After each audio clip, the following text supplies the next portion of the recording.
Adobo sa gata. Request ni Sia, gusto niya daw malapot. Malapot ang sabaw. May sili, maanghang. Ayan. Diba? Ilagyan ko ng gulay syempre para healthy. Sitaw.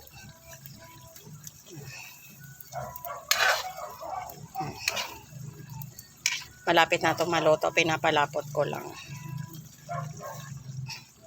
Kapagod magkudkod ng nyug. Manual lang ang ang pagkukudkod.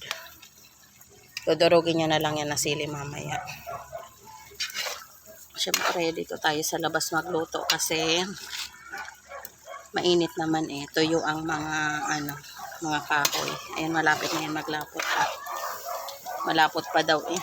Paano si papa niya pag nagluluto ng adobo, malapot ang sabaw. So, ayan, sabi niya, gusto ko yung adobo na malapot ang sabaw. Hindi ko na yan tinubigan. Gata na lang mismo. Isang tasang tubig. Pinang ko sa gata. Nagtubig yung sitaw. Oh. Okay na yan, kain guys.